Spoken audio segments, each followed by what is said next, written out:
السلام علیکم دوستوں، میں ہوں علی جاوید نقوی۔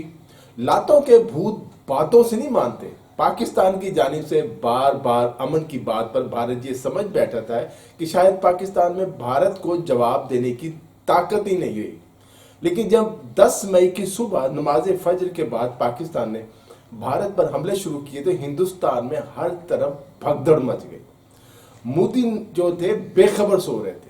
ان کے وہم و گمان میں بھی نہ تھا کہ 10 مئی کی صبح نہ صرف ان کے لیے بلکہ پورے بھارت کے لیے موت کا دن بن سکتا ہے۔ مودی کو جگا کر بتایا گیا کہ پاکستان نے بہت بڑا حملہ کر دیا ہے۔ دوستو، اگر آپ نے ابھی تک ہمارے چینل اردو نیوز کو سبسکرائب نہیں کیا تو چینل کو لائک اور سبسکرائب کر لیں تاکہ آپ کو ہماری معلوماتی ویڈیوز دیکھنے کو ملتی رہے۔ اس وقت امریکہ نے پاکستان سے رابطہ کیا اور بڑی عاجزی کے ساتھ کہا کہ پاکستان بھارت پر ایٹم بم نہ پھینکے، اس سے لاکھوں لوگ مر جائیں گے۔ گھبرائے ہوئے امریکی وزیر خارجہ نے پاکستانی حکام سے چند منٹ مانگے اور کہا کہ وہ دوبارہ فون کرتے ہیں۔ کچھ دیر بعد امریکی حکام نے پاکستان کو یقین دہانی کرا دی کہ بھارت اب دوبارہ حملہ کرنے کی غلطی نہیں کرے گا۔ آپ ایٹم بم آف لوڈ کر دیں پلیز۔ پاکستان اس دوران بھارت کے مختلف علاقوں میں میزائلوں کی بارش کرتا رہا۔ پاکستانی ڈرون دلی اور گجرات کی فضاؤں میں اڑتے رہے۔ پاکستانی فضائیہ نے بھارت کی اینٹ سے اینٹ بجا دی۔ بھارت میں ایک واویلا مچ گیا۔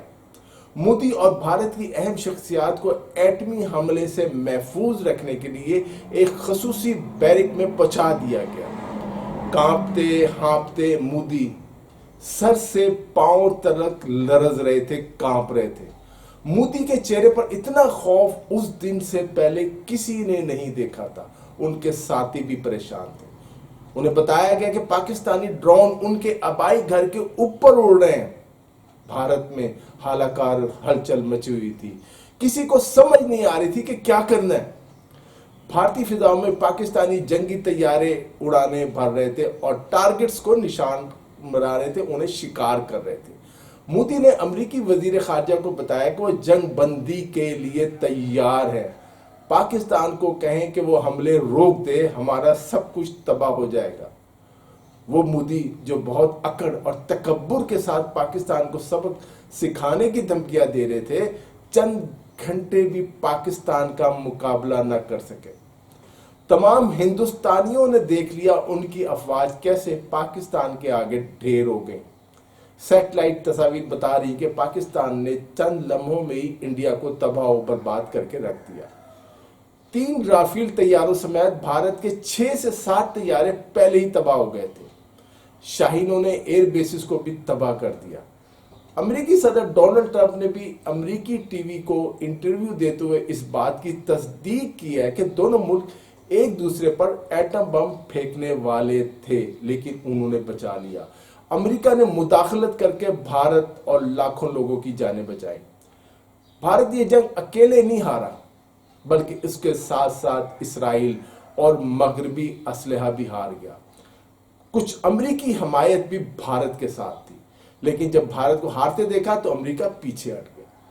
پاکستان نے جنوبی ایشیا میں اپنی برتری ثابت کر دی۔ بھارت کا عالمی طاقت بننے کا خواب چکنا چور ہو گیا۔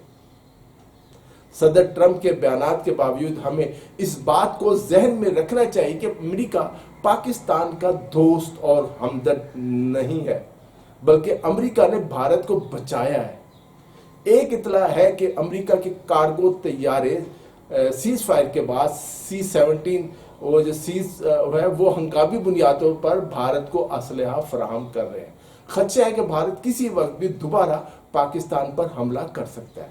بھارت نے جنگ بندی کو دل سے قبول نہیں کیا۔ ممکن ہے وہ بڑے حملے کی تیاریاں کر رہا ہو جو کسی وقت بھی ہو سکتا ہے، کوئی سا محاذ بھی کھل سکتا ہے۔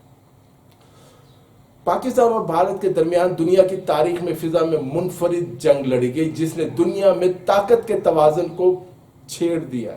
فضا میں لڑی جانے والی 100 سے زائد جنگی جہازوں نے نظروں سے اوجھل لڑائی میں حصہ لیا۔ پاکستانی شاہینوں نے بیک وقت جدید الیکٹرانک وارفیئر سپیس سائبر و ریڈار ٹیکنالوجی اور جدید ہتھیاروں کو اپنی ذہانت اور بہترین مہارت سے استعمال کر کے فتح کے جھنڈے گاڑ دیے، جسے آج دنیا تسلیم کر رہی، امریکی اخبارات اور میڈیا بھی تسلیم کر رہی۔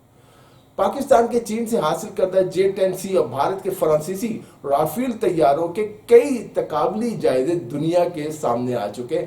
امریکہ نے آج بھی یہ تسلیم کیا کہ اب اس کے F-16 بکنا بھی مشکل ہو رہا ہے۔ اس میں کوئی شک نہیں کہ رافیل دنیا کے بہترین لڑاکا طیاروں میں صف اول کا فائٹر جیٹ ہے، جس کی پوری دنیا میں دھوم مچ رہی ہے، جو اب تبدیل ہو چکی ہے۔ 6 اور 7 مئی کی شب وقت تھا 12:10۔ بھارت نے رات کی تاریکی میں اپنے 60 سے زائد جیٹ فائٹر Su-30 MiG-29 اور 14 جدید ترین رافیل طیاروں کو جارحیت کے لیے فضا میں بلند کیا، لیکن سامنے سے شاہینوں کی سیسا پلائی ہوئی دیوار دیکھ کر شدید دھچکا لگا اسے، اور آگے بڑھنے کی بھارتی فضائیہ جرأت نہ کر سکی۔ بھارتی طیاروں نے اپنی حدود میں کئی 100 کلومیٹر دور سے پاکستان کے کئی شہری مقامات پر فضا سے میزائل حملے کیے۔ دوسری طرف جدید میزائلوں اور آلات سے لیس فخر پاکستان JF-17 تھنڈر میراج اور چین سے حاصل کردہ J-10C طیاروں پر مشتمل شاہینوں نے حملہ کرنے والی بھارتی طیاروں کو سخت رد عمل دیا۔ شہادت کا عزم لیے نکلنے والے فضائی جان بازوں نے ٹارگٹ کر کے درجنوں میں ان دشمن طیاروں کو نشانہ بنایا، جو بہت سارے طیارے تھے جو آبادیوں کو نشانہ بنا رہے تھے، صرف ان کو مار گرایا۔ بھارتی غرور کو اننت ناگ، پلوامہ، پنتیال، رامسو، ضلع رامبن، اخنور اور بھنڈا کے مقام پر خاک میں ملا دیا گیا۔ شاہینوں نے فضا سے ہی 6 سے 7 طیارے، جس میں نے بتایا کہ 3 رافیل اور جدید طیارے بھی شامل تھے، اور روسی ساختے Su-30 اور MiG-29 طیارے تھے، ان کو نشانہ بنا کر گرا دیا۔ یوں دوسری جنگ عظیم کے بعد دنیا کی بڑی فضائی جنگ میں طویل فاصلے سے 100 سے زائد جنگی جدید طیارے جو تھے اپنی اپنی فضائی حدود میں رہتے ہوئے جنگ میں حصہ لے رہے تھے۔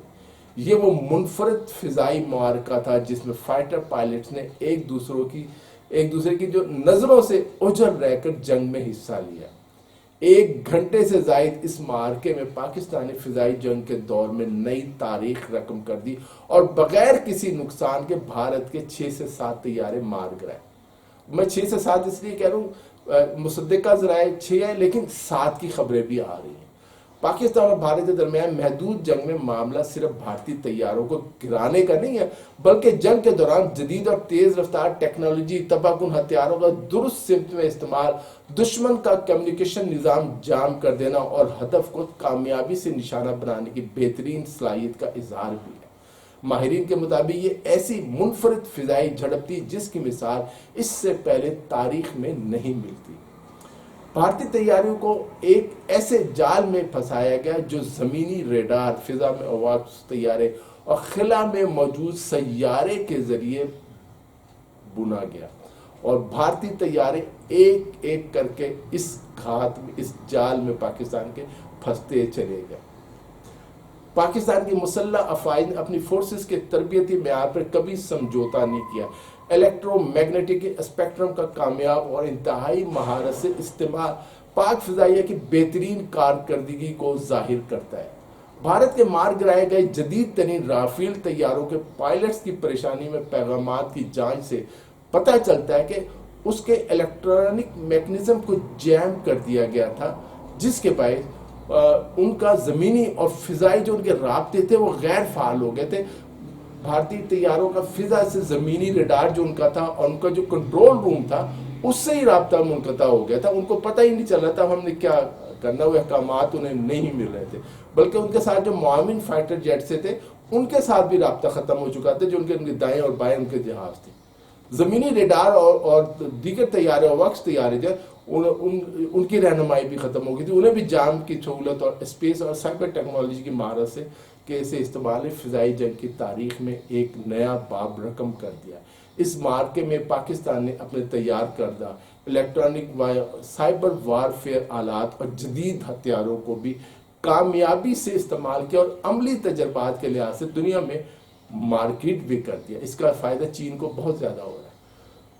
پاک بھارت جنگ 2025 کا یہ مارکا دنیا کے جو جنگی تاریخ ہے اس کا ایک اہم باب بن چکا ہے، جہاں مستقبل میں ہتھیار اور آلات کی تیاری و خریداری، جنگ اور دفاع پر تحقیق، ہوا بازوں کی تربیت اس کی روشنی میں کی جائے گی کہ پاکستانی شاہینوں نے کتنی مہارت کے ساتھ یہ جنگ جیتی اور اپنے سے کئی گنا بڑے دشمن کو شکست پر مجبور کر دیا۔ دوستو اس ویڈیو میں اتنا ہی۔ علی جاوید نقوی کو اجازت دیجیے، اپنا خیال رکھیے گا، خدا حافظ۔